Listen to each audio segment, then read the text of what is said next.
कौन है सूत्र? ये वही सूत्र हैं जो इस्लामाबाद, कराची, लाहौर जो कब्जा करवा रहे थे। ये सूत्र को हम लोग जो मूत्र समझते हैं, क्योंकि 20 साल से बिहार में सरकार इनकी है, 11 साल से केंद्र में इनकी सरकार है, और ये जितने चुनाव जीत करके ये लोग गए, सरकार बनाए, तो यानी सब फर्जी है। यानी असल में सुप्रीम कोर्ट ने जब से मामले को संज्ञान में लिया है और जब से इलेक्शन कमीशन को सलाह दी है, तब से इनके हाथ पैर फूले हुए हैं। भाई सूत्र पे ही तो सब कुछ होता है।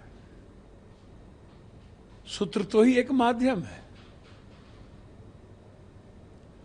इसका मतलब है कि आप मुसलमानों को लेकर के और दलित ST/SC को लेकर के और EBC को लेकर के आप गंभीर नहीं है, चुनाव आयोग को लेकर गंभीर नहीं है आप।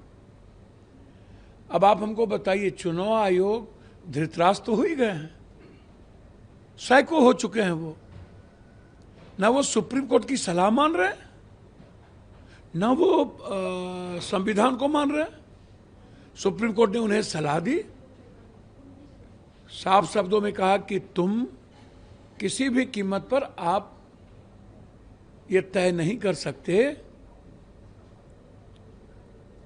कौन इंडियन है कौन इंडियन नहीं है।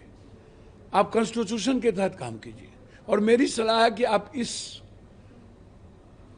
आधार कार्ड को, राशन कार्ड को, अन्य कार्डों को भी आप उसमें शामिल कर लीजिए। तो ना आप सलाह मानने को तैयार है, आप कह रहे हैं कि नहीं, हम भाजपा के दुर्योधन के लिए जो काम कर रहे हैं, हमें कुछ भी जिग-जैग नहीं करना। एक तो सबसे खतरनाक संकेत है ये।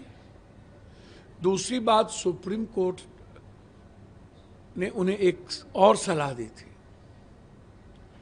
कि आप ये बताइए कि ठीक है, आप वर्किंग कीजिए कि ऐसी क्या जरूरत पड़ गई। 6 महीना पहले आपको म्यांमार, नेपाल या बांग्लादेश के बारे में ये जानकारी नहीं थी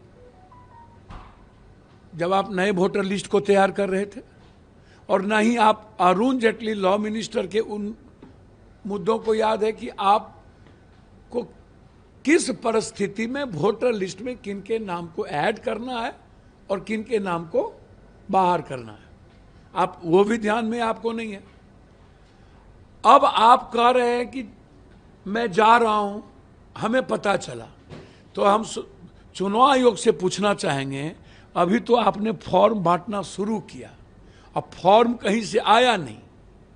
और दूसरी बात, आप कह रहे हैं कि जिनके बारे में हमको शक हो रहा है उनके पास आधार कार्ड भी है, राशन कार्ड भी है, लेकिन वो गलत तरीके से है। तो हम चुनाव आयोग से पूछना चाहेंगे, आधार कार्ड और पैन कार्ड जो मर जाएगा उसका भी रहेगा। आप 123% पूर्णिया में, 126 किशनगंज में, 124 कटिहार अररिया में। अरे जनाब, गुजरात में 18 लोकसभा में 11, 12, 13% ज्यादा है, जहां माइनॉरिटीज 3, 2, 6% है। हरियाणा में माइनॉरिटीज है ही नहीं। तो बीजेपी वाले के मुंह में कौन चीज है? आप हमको बताइए, लगभग जगहों पर भारत में किन किन जगहों पर परसेंटेज 100 से ऊपर है। ये ना तो रोहिंग्या का मुद्दा है, ना बांग्लादेशी का। यदि है भी तो नेहरू जी और इंदिरा गांधी जी तो आपको रोके नहीं। आप 11 सालों से वहां हैं, और आपकी सरकार बिहार में 16 सालों से है। 4 साल लालू यादव की सरकार थी नीतीश कुमार के साथ, तो 16 सालों में आपको पता नहीं चला, जबकि हर साल वोटर लिस्ट पर काम होता है, हर चुनाव में 1 साल काम होता है, और आप उसी वोटर लिस्ट पर आप 11 साल और 6 साल अटल बिहारी वाजपेयी प्रधानमंत्री बन गए।